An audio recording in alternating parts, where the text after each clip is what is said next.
Hi, and welcome to Journey Forward with Jory Rose, where you will gain insights, tools, and inspiration to get unstuck and live your best life. Jory is a licensed marriage and family therapist with a passion for helping people cultivate awareness and authenticity so they can show up fully in all aspects of their life. And now, here's Jory. Hey everyone, it's Jory Rose. Welcome back. Today I'm going to talk about mindset shift in order to create lasting change in your life. Because here's the thing. One of the things that motivates me the most in the work that I do is helping people create long-term change. Because I know that what holds people back from getting to where they want to be is they just feel stuck in their life. And while there might be some real barriers to preventing people moving forward, oftentimes the biggest barrier is the one right in between our ears and behind our eyes. Our brain and our thoughts and our old habits and patterns and mindsets and old stories that we're holding on to and our limiting beliefs really become the biggest barriers to moving forward. And we see these barriers pop up, and then we automatically assume, see, I guess I'm not supposed to change. I'm not supposed to grow. Things are just supposed to stay the way they are. I guess I'll just resign myself to this is who I am. This is how it has to be, whether I like it or not. And it just is. And oftentimes that resignation can be defeating, can be self-deflating, and can affect other aspects of your life. So getting clarity on why it is that you're stuck in whatever area of your life is not flowing in the way that you'd like it to be, that clarity can help gain insight into why you're staying stuck. Oftentimes I will ask clients, how is staying stuck serving you? And immediately they'll respond by saying, it's not serving me at all. It sucks. I hate this. And so I'll ask them again. So think for a moment, reflect on yourself as I ask the following question. What is the secondary benefit you're receiving by staying stuck? Now, on the offshoot of this thought, it's very easy to think I'm not receiving any benefit at all by staying stuck. Like I said, I don't like it. It's preventing me from getting to where I am.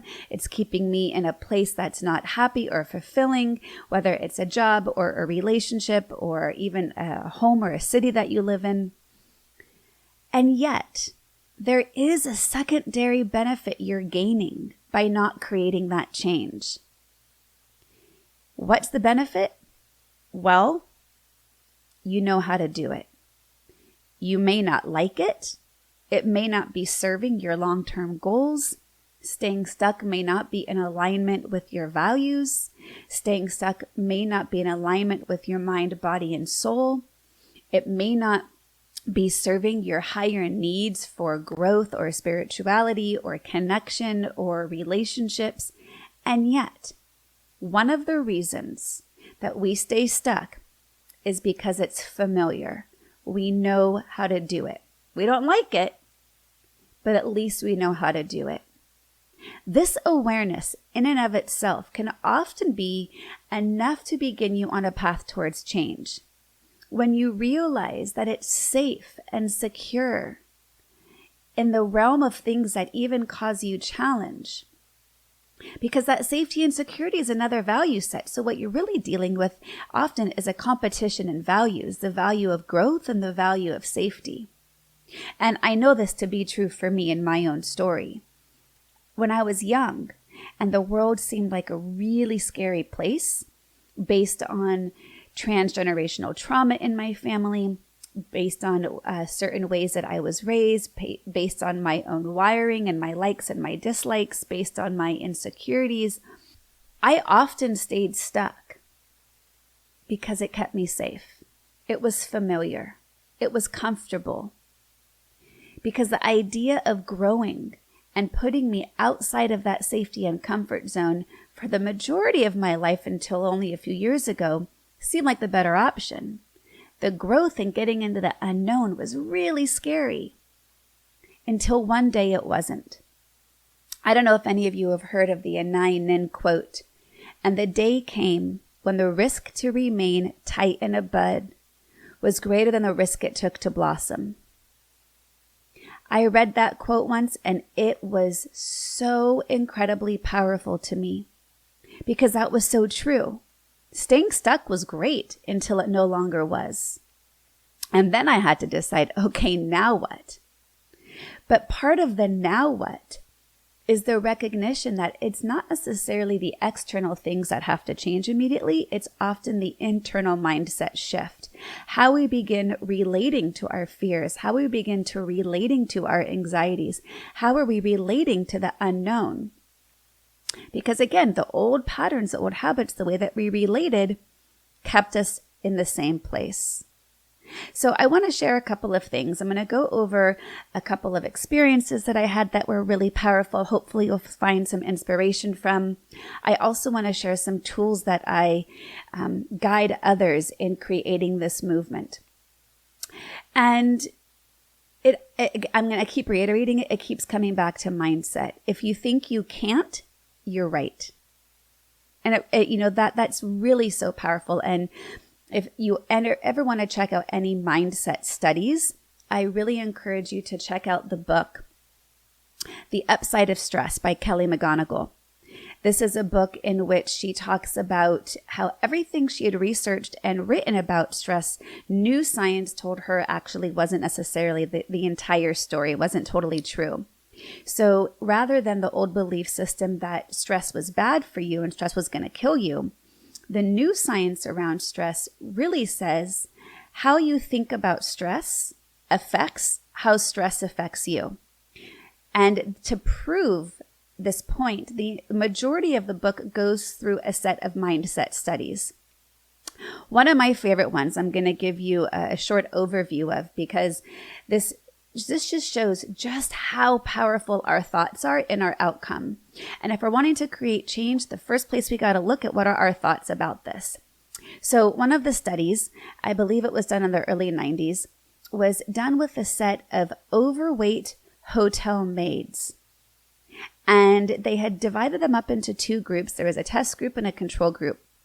In the test group, they had a short presentation and had a poster in their break room that told them that what they were doing as part of their job was healthy for them. And they actually were burning calories. So for example, vacuuming burned X number of calories, and dusting burned X number of calories, and pushing the big cart down the hallway or changing the linens.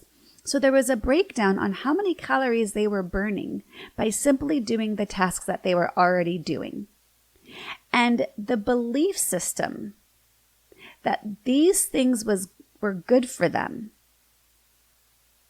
actually at the end of the 8-week study, those who were given the presentation on what they were already doing was burning calories, they actually lost weight. They actually lost body fat.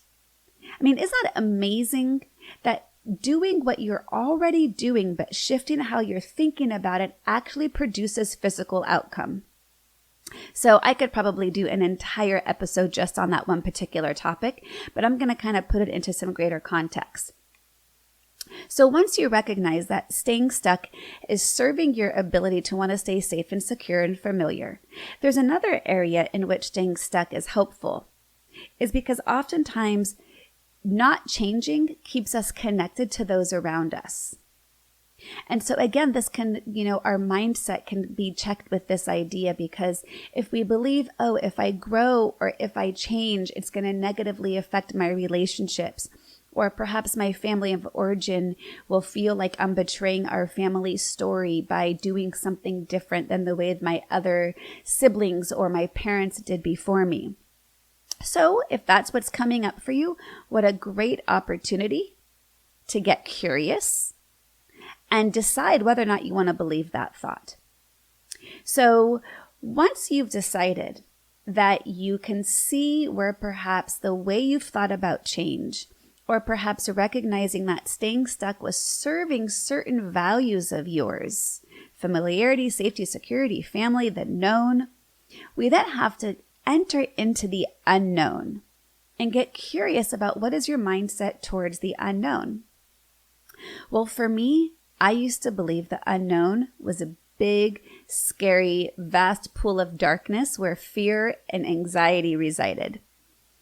I hated the unknown. That was my mindset. The mindset was the unknown was bad.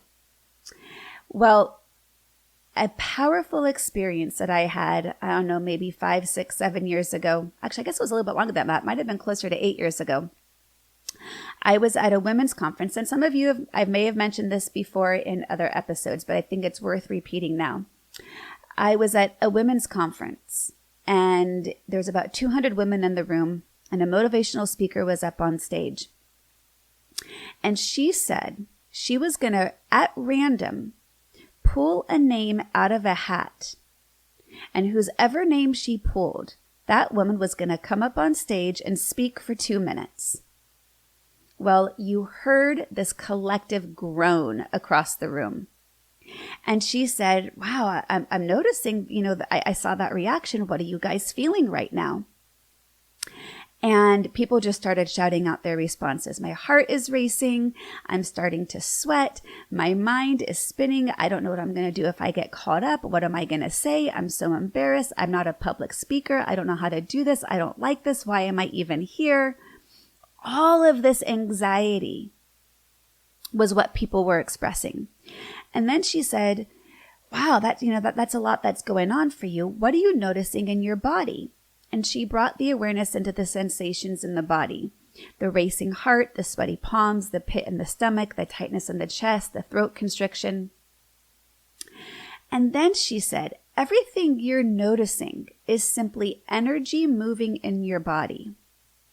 And you're in the habit of labeling that energy as anxiety, as fear, because there's some unknown. What would happen if instead you decided to not label that energy as negative and decide to plug it in and use that energy to propel you forward? Well, I don't know what is about this experience, but something in there clicked for me because I did realize how often I was labeling anxiety with energy in my body about something unknown. And it was holding me back. It was keeping me stuck. And it definitely was not serving me because I was feeling like I needed my life to change. I didn't know how to begin. I didn't know where to start, but I did know as soon as I began to think of the unknown, all of those sensations arose. My mind was immediate to label it, to create the story, to believe the story, to act as if those thoughts were true. And then what happened? Nothing. I stayed put where I was, unhappy, unfulfilled, and that was the cycle over and over and over again. But something about this particular night, maybe the time was right for me to hear it, but something clicked for me that I could choose to use the energy in my body to propel me forward, that I actually had a choice in how I viewed my experience of the unknown. I didn't have to instantly label it as negative. I didn't have to instantly label it as bad. That was simply a mindset I was stuck in. So after all these women share their experience, the woman up on stage, who was the motivational speaker, she says, well, I'm actually not going to call a name out at random. Not going to do that. And you heard this collective sigh of relief. She said, however, I will give you an opportunity if you want to come up on stage. And if you want, you can say whatever you want for 2 minutes. And to support you, we're going to give you a standing ovation on the way up, and we'll give you a standing ovation on the way down. So like I said, something inside of me that night shifted, and I decided I'm not going to let this energy in my body stop me. I'm not going to let my thoughts that I'm labeling the energy in my body to stop me. And I'm going to use the energy and plug it in and propel me. And I'm going to work actively in this moment to shift my mindset from fear to possibility. And so then when she said, raise your hand if you'd like to come up. At this point, I had not done much public speaking. I did not like being in front of a group. I had a lot of anxiety and insecurities and was self-conscious, and I had zero idea what I would say. And I raised my hand anyway. And then she called on me. So with the support of 200 women standing on their feet, clapping and cheering for me, I walked up on stage. I cannot tell you what the hell I talked about, but I did it. And then I got my standing ovation as I walked off stage. That was a powerful mindset shift for my entire life thereafter, because I realized I was staying stuck in the fear of the unknown. And here was the problem. I had the known and I had the unknown. And in the known, where I had this perceived sense of safety and security, is also where I was unhappy, unfulfilled, didn't know who I was, didn't know what path I was on, if it was the right path. And yet there was this paradox that I thought that was safe and secure because it was known, but it actually wasn't giving me what I needed. So I realized after that evening that all the possibility of what I was wanting in my life had to reside in the unknown. I had never thought of it that way before, and it was a really powerful mindset shift because all of a sudden, the unknown became exciting. It became full of possibility. It's where I got to create the life I wanted to live by shedding and releasing what was holding me back, all of which began with my mindset. So the ability to shift my mindset while that light bulb got turned on that evening didn't mean it stayed on the whole time. It was really hard to maintain that as a new habit. So here's one of the ways that I like to give a visual. And if you've heard some of my early episodes, I know I've talked about this, but in this context, I want to bring it up again because it's really a valuable visual. And it's one that I hear a lot of feedback on that gives people, again, the visual is an important reminder to help people see where they're at.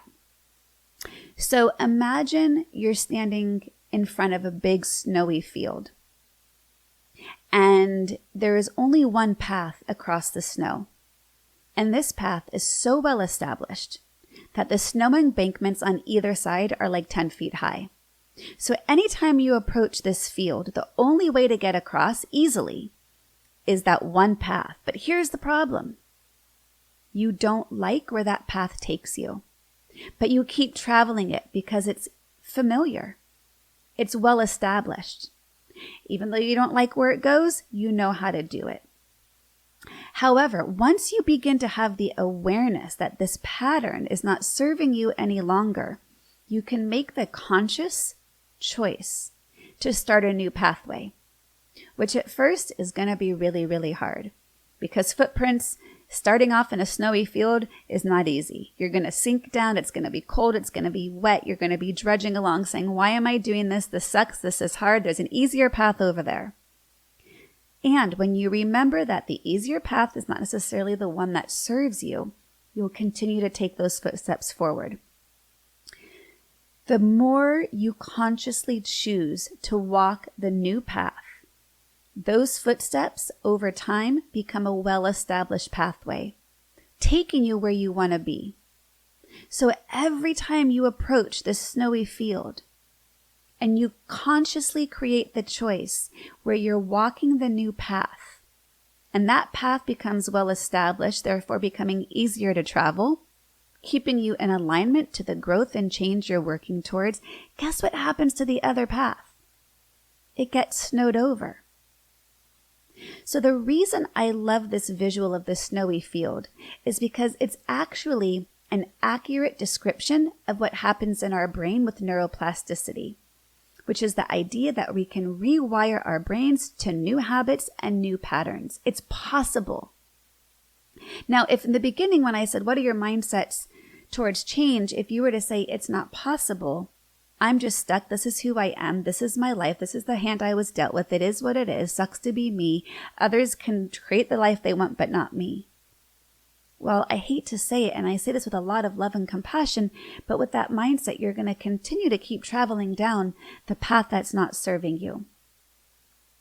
But with awareness, with compassion, with intention, you can continue down the new path.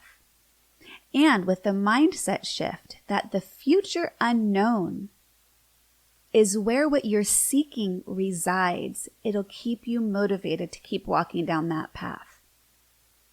Because like I said, whether you can or you can't, you're right. It's how you think about it. It's how you interact with what's coming up.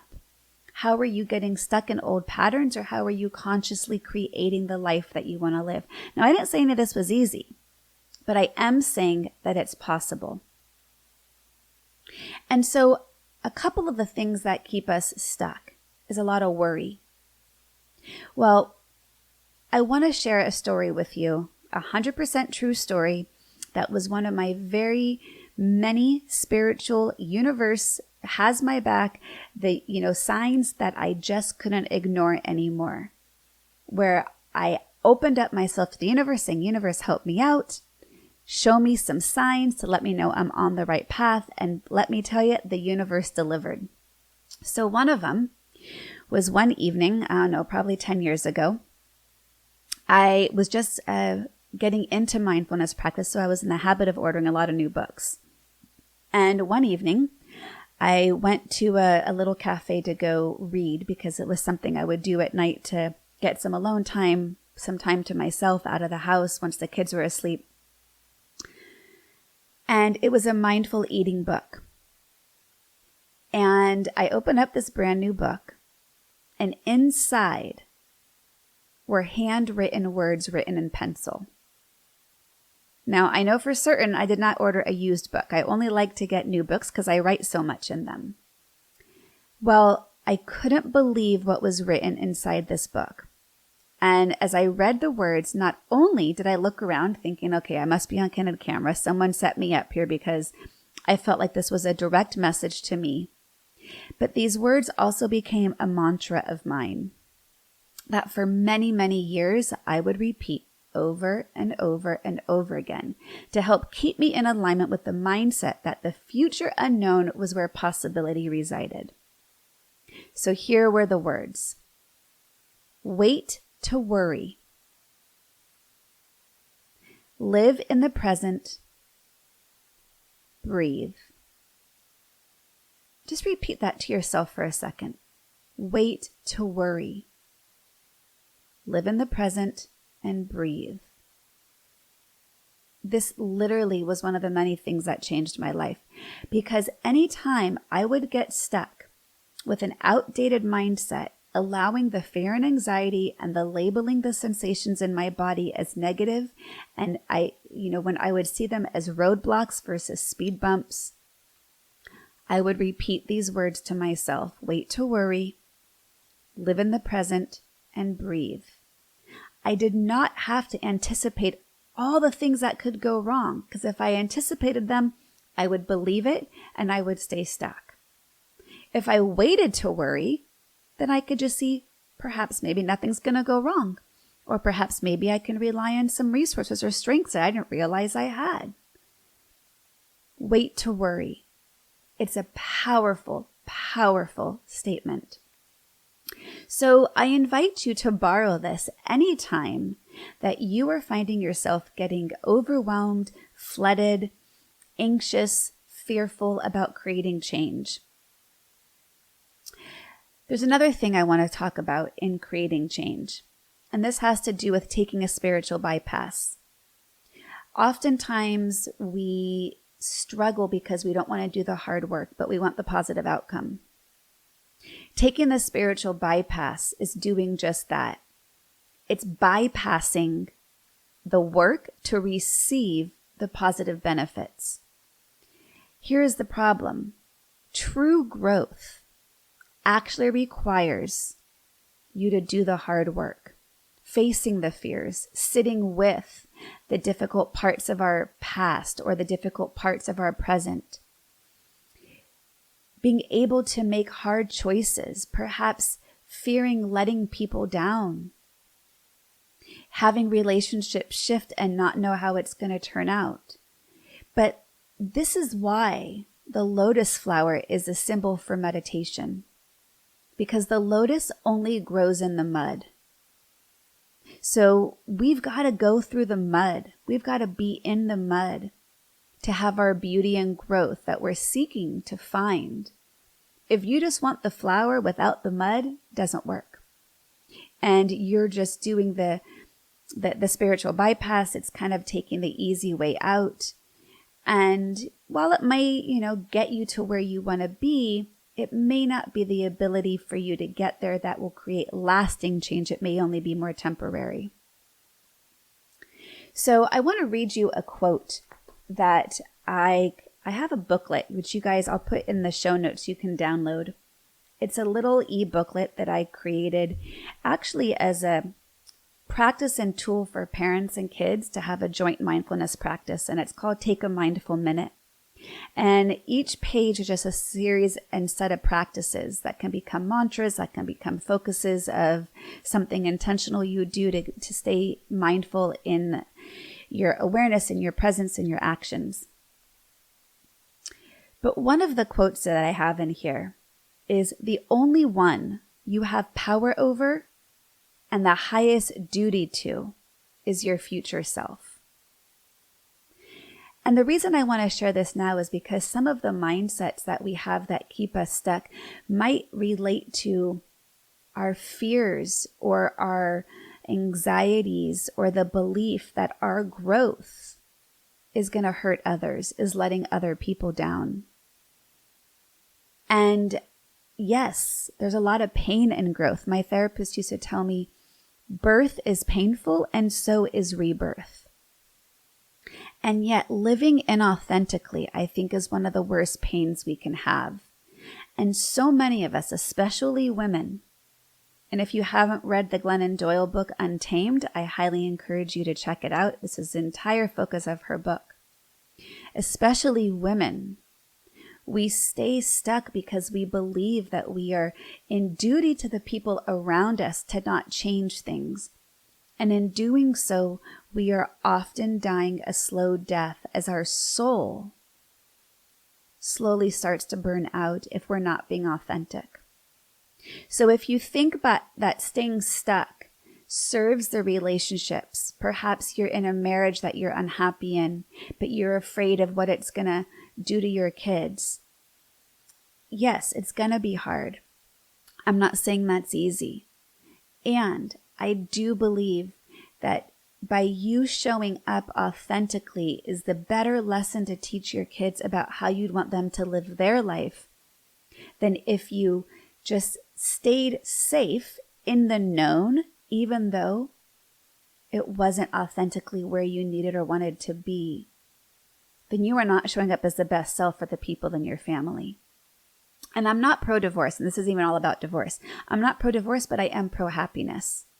Because to get truly happy is to sit with the idea that we might disappoint others. And if the others in our lives, and we want to really role model true happiness to them, well, the only way to do that is authentically through ourselves. So I am really, really passionate about the idea that growth and change is possible. It's not easy. It takes a lot of hard work. It doesn't happen overnight. And it's possible. And this is why I work with so many people all over the country, and which is why I've had reach of thousands of people around the world in which I can help them create the tools for lasting change.